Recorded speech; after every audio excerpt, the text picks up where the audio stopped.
Please Scratch Perry through the records available in my collection. 1975 saw Lee Perry enter his second full year of producing music from his Black Ark studio, built at the back of his home at 5 Cardiff Crescent, Washington Gardens, Kingston, Jamaica, and adapting to changing conditions in the market, both at home and in the lucrative and vital UK market that was financing his, or helping to finance his productions. After a dry spell in the early months of the Ark, he had finally achieved 2 major hits, with unknown singer Susan Cadogan scoring with Hurt So Good, which reached the British charts, led to the singer making an appearance on Top of the Pops over there, but also led to a legal dispute as Perry and various labels that had picked the song up for release over there argued over who owned the rights to her music. In the vacuum created by the demise of Trojan Records, various other labels had sprung up in the UK to release Jamaican music over there, among them Dip, Magnet, Cactus, and others. Lee Perry would establish connections with these labels as Trojan was temporarily out of commission. His other major hit had been with longtime associate Junior Byles, whose Curly Locks registered solidly on the underground reggae market in the UK, selling thousands of copies as it appealed to both the roots and culture Rastafari crowd and the emerging lovers rock sensibility, which gravitated toward a smoother kind of sound. The Junior Byles song effortlessly and seamlessly blending the two themes together in one. The success of Curly Locks led to a number of cuts of the rhythm, both by Perry himself and some other producers picked up on it as well. One called Tony Robinson, who styled himself Prince Tony, released a song called Let Locks Grow by singer Barrington Spence, using the Curly Locks rhythm track from Lee Perry. Lee Perry was incensed at this, never one to back down from a musical fight. He released a further cut on the Curly Locks rhythm called Dreader Locks, where he takes aim squarely at Prince Tony and says, "Prince Tony, you're a phony, gonna ride you like a pony." His productions of Susan Cadogan had led to him bringing another singer into the fold around the same time. She had recorded a song called Shame, Shame, Shame, which Perry did as a duet with a male singer who was named William Clark, nicknamed Bunny Ruggs. He was a journeyman singer from Jamaica. He had spent some time in New York, had come back to the island, and was brought to the Ark by organist Glenn Adams, who had long time been working with Lee Perry. Lee Perry, as he did with many of his other proteges, brought William Clark, got him a place to live, got him food, kept him going, brought him in as basically part of the family, also put him to work in the Ark, sweeping out the studio and doing odd jobs like that. But he began recording some solo sides with William Clark, who is nicknamed Bunny Ruggs. The album with Bunny Ruggs, William Clark, would finally appear early in 1976. Tunes recorded beginning around the time of the sessions with Susan Cadogan, continuing through 1975, would appear on the Click label in the UK, another label that started up to release Jamaican music in the UK, would be released as To Love Somebody by Bunny Scott, renaming William Clark Bunny Ruggs as Bunny Scott, feeling that was a more marketable name. The album, as with some previous solo artist albums from Lee Perry, William Clark himself, not fully satisfied with the end results, relied heavily on cover versions. The title track, To Love Somebody, the Bee Gees song, also some Neil Diamond covers on here, like Sweet Caroline. The album saw Lee Perry revisit his return of Django rhythm on Big May with an updated drum part. Lee Perry always going back, revising things from his past catalog, never leaving things as they were. To a certain extent he did, as he was so prolific, but also going back, updating new things, adding new textures, new instrumentation or production techniques.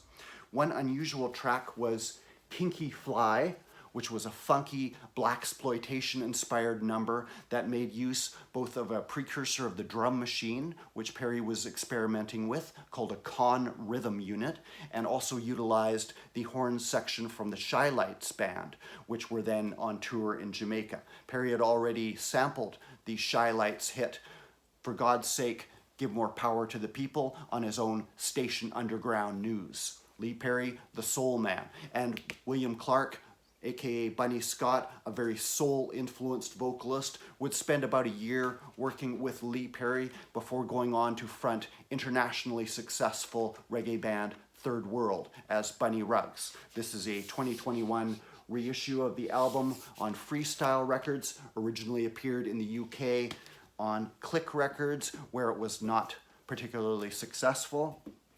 The singer himself, feeling he had better material with Perry, that was left off the album. Perry would record some other sides with William Clark as in a duo as Ricky and Bunny, with Bushweed Corn Trash being a particular hit, bemoaning the difficulty to find good herbs. Bunny, of course, Bunny Ruggs, aka Bunny Scott. Ricky was a singer named Errol Kong, who was also known as Ricky Storm and would go on to be known as I-Kong.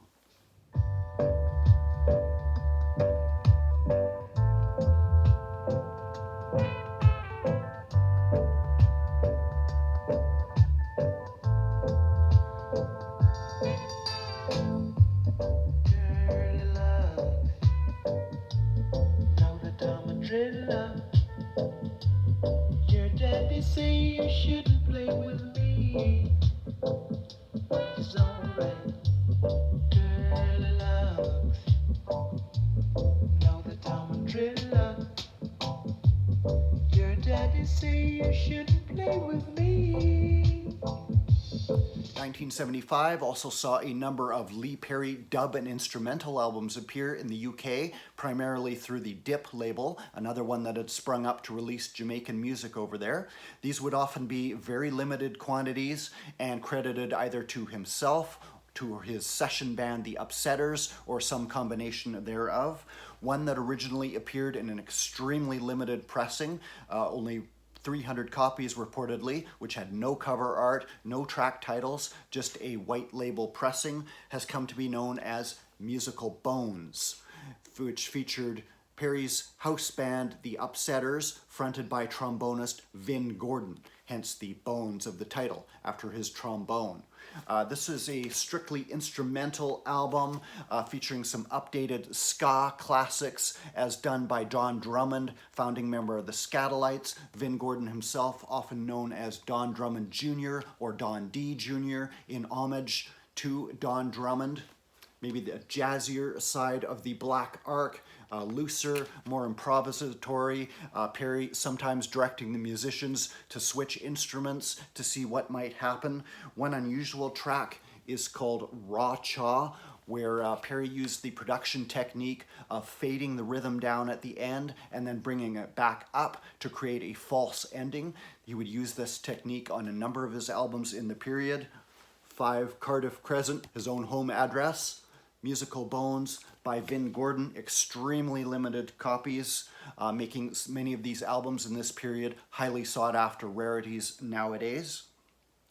By the mid-70s, Lee Perry was becoming a fan of martial arts flicks, both the Bruce Lee action movies, the Kung Fu TV series with David Carradine that had premiered in the early 1970s, and this fascination would begin to crop up in his music.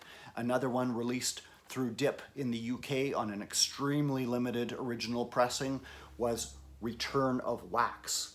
This was a dub album with Perry showcasing his tightly focused mixing techniques to simulate the power and the precision of a martial arts movie.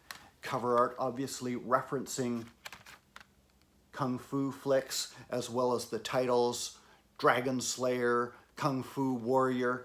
You can see Perry's fascination with martial arts in this period, which was also cropping up on some of his other songs. The Long Way by Junior Biles on Perry's own Orchid label, referencing something of the martial arts philosophy.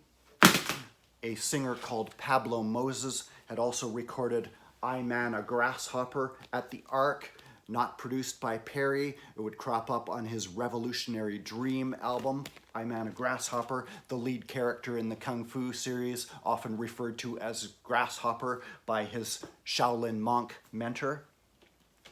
The Kung Fu fascination of Perry would reach its apex later that year with the release of Kung Fu Meets the Dragon, another dub album with stunning cover art, released through the Dip album. This is a reissue from a few years ago on the Sunspot label, expanded to 2 LPs with some further dub versions.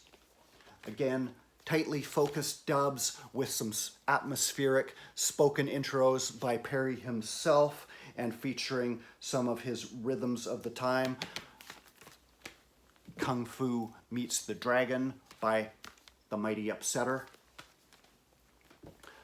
The final album release of 1975 would be through the Cactus label. It's Creole, a sub-label of Creole. This would be called Revolution Dub. Despite the militant title, this finds Perry in a rather playful mood as he samples television dialogue from the British TV series Doctor in the House and references the detective TV series Kojak. Lee Perry adopting yet another on-record persona, Revolution Dub, which appeared in the UK 1975. Further versions of the Curly Locks rhythm on here.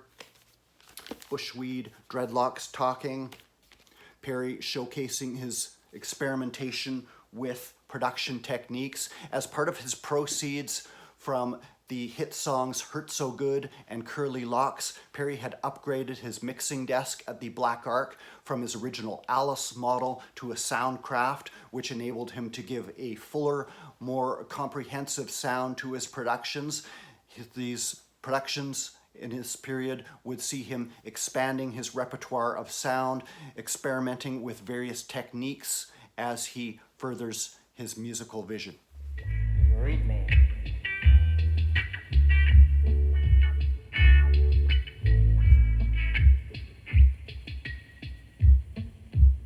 This is Dub Revolution.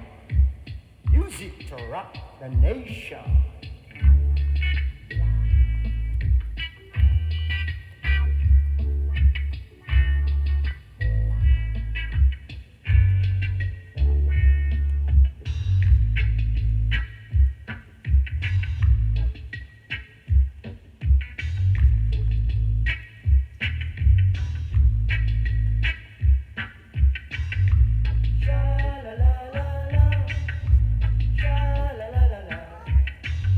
While continuing to work on his own productions, Lee Perry would decamp to Harry J's studio, where he would observe longtime friend Bob Marley in the sessions resulting in his Natty Dread LP.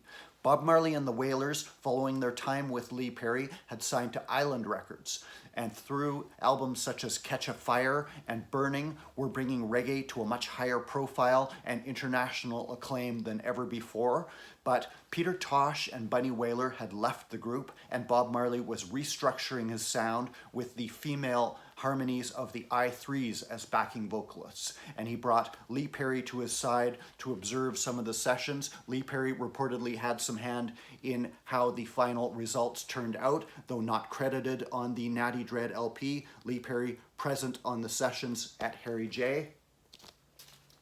In a sign of how much reggae was gaining attention internationally, Bob Marley was signed to produce an LP by US-based singer of Puerto Rican descent, Martha Velez, and he enlisted Lee Perry to assist him in production. Martha Velez's Escape from Babylon LP would appear in 1976 in the US from Sire Records, produced by Bob Marley with Lee Perry, included updates of a number of, or cover versions of a number of Bob Marley songs, including Bend Down Low, Get Up, Stand Up, written, of course, with Peter Tosh, as well as lesser known There You Are. Lee Perry involved in some of the sessions with this, with Bob Marley and the Wailers on handling the musicianship. Martha Velez. Following these sessions, Bob Marley and the Wailers would go on tour in the US and the UK, resulting in their legendary stand at the Lyceum, immortalized on the Live LP. Before returning to Jamaica, again setting about sessions at Harry J Studio, Lee Perry again present on the scene for the recording of the tracks that became the Rastaman Vibration album, which updated a number of songs earlier recorded with Lee Perry. Rastaman Vibration, Lee Perry present at the sessions for Bob Marley, with Bob Marley at Harry J Studio. However, in summer 1975, news of great import reached Jamaica, news of the death of Ethiopian Emperor Haile Selassie, revered by Rastafarians in Jamaica as a living deity, as God incarnate in human flesh. He had been overthrown in a coup, and reports of his death finally reached Jamaica, caused widespread turmoil and dismay amongst the Rastas. Singer Junior Biles, protege of Lee Perry, already in a precarious emotional state, reportedly attempted suicide, was committed to Bellevue Mental Hospital. Bob Marley summoned Lee Perry to his side once again. Bob Marley by now had assumed the mantle of the figurehead for the reggae movement, the reggae sound, as the highest profile international artist. All eyes were on him. He recorded a song called Ja Live, produced by Lee Perry. This would set a pattern of Bob Marley calling Lee Perry to his side at moments of great import, the two having a mutual understanding that went beyond mere musical collaborators, a special relationship existing there. Ja Live saw Marley reaffirm his faith, send a message to the Rastas worldwide to hold strong, hold firm to their faith that better times would be ahead.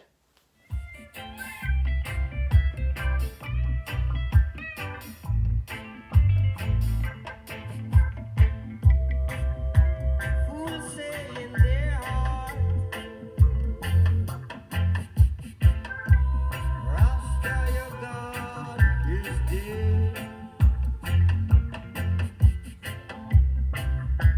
But I know, Jah dread, it shall be dread, I dread. Shall live, children, yeah.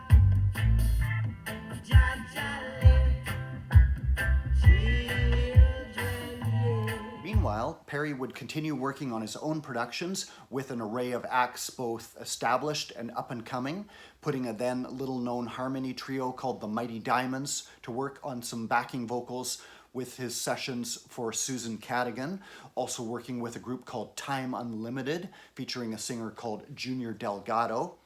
He would also hire out the studio for recordings by other producers, where he would kind of oversee the sessions but not directly produce. One such aspiring producer who hired out the Ark was Vivian Jackson, better known as Yabby U, who recorded songs like Run Come Rally and Jaw Vengeance at the Ark. Lee Perry reportedly astonished that Yabby U could attain the same results from the Ark that he could, accused him of practicing Obia or black magic. Some of those songs would surface on Vivian Jackson's debut LP, Conquering Lion. The band present for those sessions included members of the Gladiators, a group that had recorded at Studio One. Lee Perry would work with them to a certain extent himself, recording some singles like Time. He would also hire out the studio to gospel group The Grace Thrillers for their debut album I've Gotta Love, released around 1975 on their Showers of Blessing label. The Grace Thrillers were a gospel group based at the Newtown Church of God in Kingston 12, Lee Perry himself attending the Ethiopian Orthodox Church on a regular basis at this time, becoming increasingly spiritual and Rastafarian in outlook. But some of these songs recorded at the Ark, including Tyrone Downey from the Wailers on keys.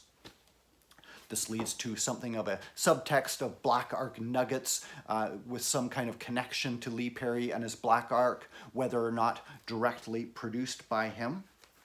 As he continued to forge links with new labels, new conduits for his music moving forward, he forged a link with Pete Weston and his Micron label in Jamaica for a number of sessions that were recorded at the Ark, not necessarily produced by Lee Perry.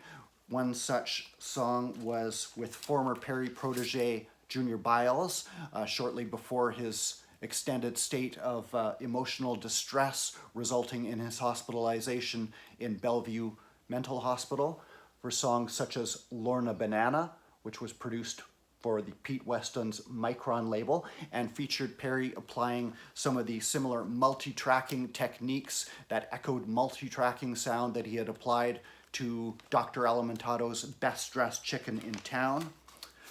Junior Biles would go on to record a full LP for Pete Weston's Micron album, the Jordan LP. Lee Perry would also renew a connection with a singer called Max Smith, known on record as Max Romeo.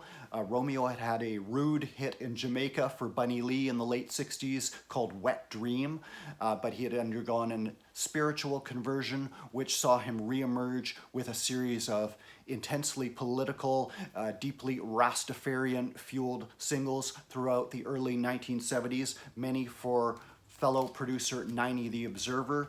Lee Perry had even joined in on them with songs such as Rasta Bandwagon, Max Romeo taking the lead vocal to decry false Rastas jumping on the bandwagon as the movement gained momentum, but not being true Rastas in their heart. The version side, When Jah Speak, credited to Mert, Turt, and Pert. It's actually Lee Perry, Max Romeo, and Niney himself adopting whimsical alternative personas. Max Romeo would return to the Ark to record Three Blind Mice for Perry. Three Blind Mice was a nursery-derived lyric that had been recorded by Leo Graham for Perry earlier. Max Romeo updated the song to tell a vividly told tale of police raiding a dance, letting fly with their batons in a harrowingly observed tale of police brutality. Further sessions would be held at the Ark for the Micron, or through the Micron link rather, produced by Clive Hunt, recorded at the Ark with Lee Perry involved for several songs, would result in the Revelation Time LP, Max Romeo's most fully realized album-length statement to date, intensely political. Max Romeo, an outspoken supporter of Jamaican Prime Minister Michael Manley and his socialist-leaning People's National Party, as he says on one of the songs, "Strike up your hammer, sharpen up your sickle." All songs on this album intensely prophetic in nature, deeply Rasta, telling of the political situation, the economic situation going on in Jamaica. Heads a go roll down Sandy Gully one of these days, prophesying revolution in the streets. Blood of the Prophet.